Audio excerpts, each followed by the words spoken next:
great, great. Hello, everyone. This is Vishwas, CEO of YellowTin. We are a software platform to help households transition to clean energy. And in that process, they will save money and cut emissions. My background has been in clean energy for a long time. And I personally went through the process to understand what I can do to my home and realized that it's extremely painful. And that motivated me to build YellowTin. My background has been in solar and storage. That's where the name comes from, yellow, and storing it into a tin. Pretty much everyone understands that about 40% of our emissions come from the homes we live and the cars we drive. And the one way to clearly eliminate all of that is to focus on whole home electrification. So what that really means, starting to get rid of natural gas and gasoline and powering everything with clean electricity. So this translates to adoption of technologies and solutions such as solar and batteries when it comes to renewable, transportation solutions such as electric cars, e-bikes, and then focusing on heat pump-based water heaters, air source heat pump dryers, induction, all of those. And then, of course, including low-cost energy efficiency measures like LED and thermostat. The big problem is all of these solutions are an industry unto its own, extremely fragmented, extremely complex. And so it's very painful to go through this process and time consuming. And we have validated this with several thousand homeowners. And we are seeing that there's a huge information gap. Most people don't know how I should do it, what should I do, and where do I even get started? So this is exactly what YellowTin solves for. Our goal is to help our users who are renters and homeowners get personalized insights in terms of and recommendations in terms of the costs, their savings, their carbon emission reductions, their incentives, and more importantly, build out an integrated solution for them. And the way we go about approaching this is we look at every user's local zip code. We look at the local utility rates, their carbon intensities, their energy profile, future lifestyle changes. We build that whole data set and then map how each of these technologies actually work in that specific zip code. And once we map all of that, that helps us to deliver these accurate savings results. And the platform itself is extremely engaging. People can add and remove and drop products and see what it does in terms of its impact from economic standpoint, carbon emission standpoint. And they can build out a custom plan, and then they can choose to take action if they choose to electrify. In terms of our setup and business model, we are a B2B2C model. What that means is we white label our platform for climate leading organizations who then market it to the residential stakeholders. We've spent the last 2+ years really focusing on different customer segments. We have learned a lot. We started with solar installers, then utilities and cities. But today we're really laser focused on selling to companies. And when it comes to companies, there are really two plays for us. One is, as we are all aware, sustainability is heightened. Stakeholders, shareholders, customers, employees are demanding that companies drive sustainability and lower carbon emissions. And companies are looking to do this not just from their supply chain or product, but all over, decarbonization of their workforce. And this topic is even more heightened with work from home, because all of that emissions actually plays into scope 3 emissions. So the first thing here is we sell to sustainability groups, and they then push it out to their employees.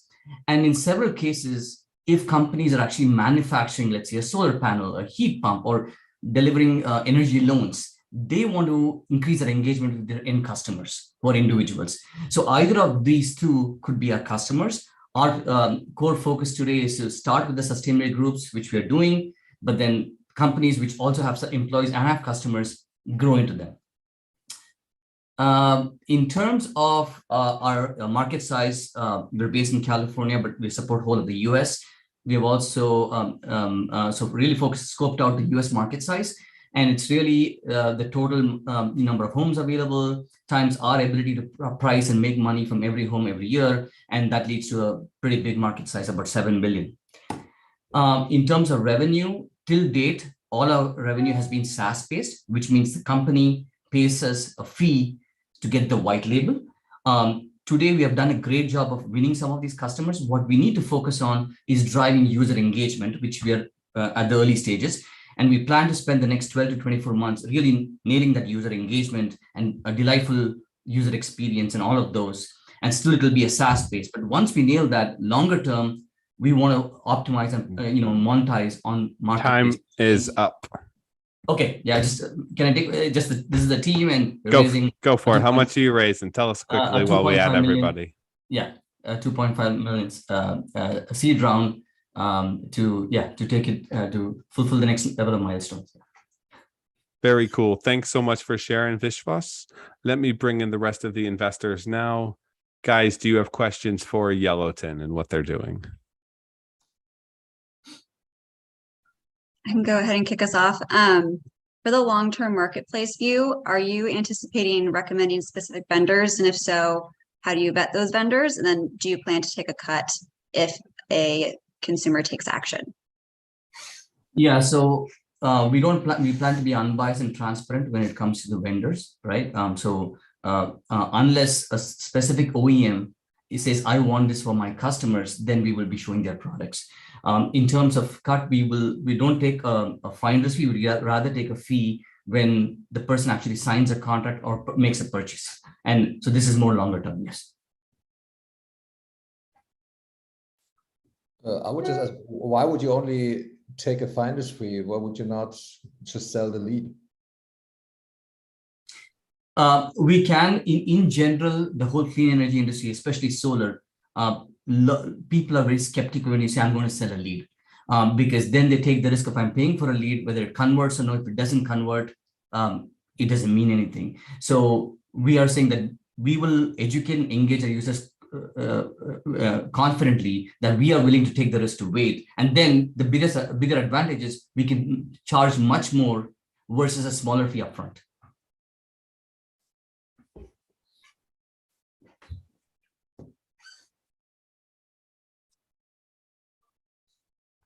In terms of your sales process to businesses, what is that looking like? I know you said that this is something that can be a bit of almost an employee perk for employees. It seems like a not super cool employee perk. I see why it's important. But in terms of companies kind of selling that to their employees as part of their employee perks packaging or package, how do you best do that? Or what have you seen? Yeah, when we started off, we thought this would be more we sell into HR and benefits. What we realized is HR folks have the same motivation selling Disney tickets versus sustainability. So we realized that's not the right champion. So it's really the heads of sustainability, and we focus on climate leading organizations, which really have a sustainability function. They are super excited for several reasons, right? They want to, apart from the branding, they want to drive employee retention, but they have to reduce the work from home emissions, which is key. And we are seeing some of our customers actually saying, we'll give you money, employee, if you actually transition to clean energy. So today, most of the sales process has been account-based direct sales. We're hustling our way. The long-term goal is to build out marketing and brand, so we drive a pipeline of leads that we can then, the sales team can convert. Understood. I would imagine that for a company to use this to lower their scope 3 emissions with the remote workforce, they probably wouldn't, they'd have to generate a carbon credit, but the accounting for that gets really tricky because they didn't necessarily, they might have given their employee like a subsidy, but the employee still put out quite a bit of cash in order to make these upgrades. And they also, not 100% of their home electricity bill will be counted in scope 3. So how are you kind of thinking about how companies can use this to help lower their scope 3 with the remote workforce? Yeah, so I mean, I think this is an evolving space. There are companies who say, yeah, scope 3 is great, but we want to be seen as a climate company. So we really want them to decarbonize. That's one way of looking at this. We can get into the nuances and into the weeds and actually pull out the actual scope 3 details from the platform. So we can say, hey, total emissions is so much. Of course, company, this is not scope 3, but there is this subset where it's so scope 3, which you can make an influence. So we're working through that. And we have the pieces in play, but I think over time, as companies mature out in the space, we will be able to kind of streamline this process.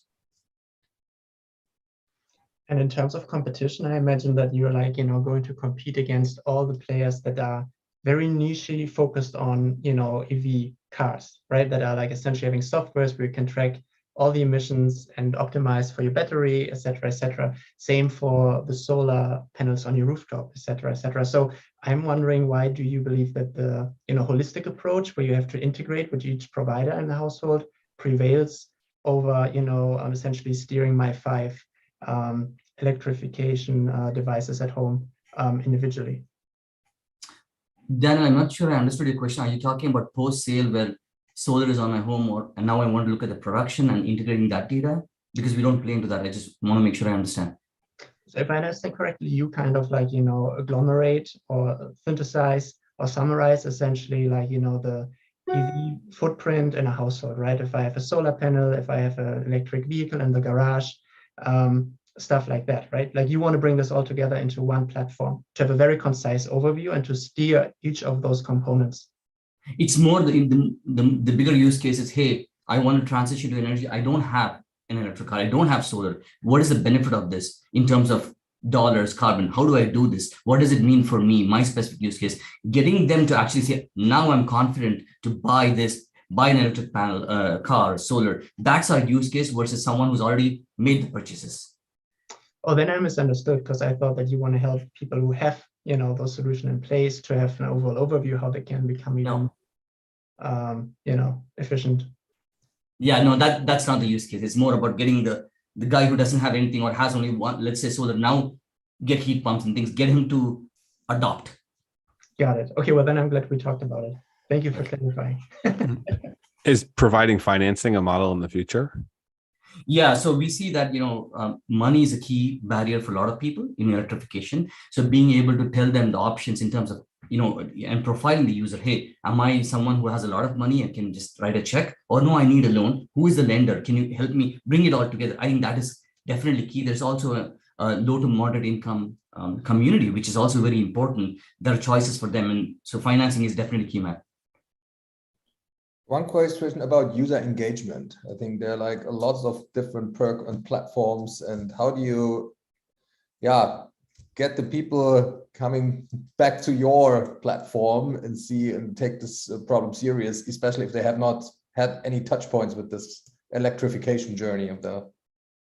Great question. I mean, partly a lot of the solutions out there, and which is why we are where we are today, is they have not focused on fruitful education and engagement. It's more about give me your name and number. They try to sell it, so it's and people have been misled, right? Our goal is to be like the Mint or the Betterment for personal finance, really being that education advisor. So and that drives from our results where we're not here to sell you something, and it's coming through a trusted environment, leveraging the relationship between my company and myself versus this is a direct consumer brand. I don't know who YellowTin is, right? So we want to make sure that we are just the technology layer, but we ride on the relationship, which is already established because I trust my employee, or let's say I'm buying from Home Depot as an example. I love Home Depot service. I trust what they're giving me. So that's the focus for us. And then to date, what industries are you having the most traction with? So I know you said the ones that are more climate forward. So I'd imagine some tech companies in there, but curious if you have better traction with certain industries. We're talking definitely some of the customers are climate leading, are tech focused, Silicon Valley, but we're also seeing some, Midwest. But we're talking to, and there's a big list of that, but there's companies which you wouldn't even think of, like who like your pharmacy kind of companies who are saying, hey, we are building sustainability. We want to offer this to our employees. So I think they may not be the first one to act on this, but they are trying to build out the strategy. They will look to the climate leading companies and understand, and building those relationships is always good.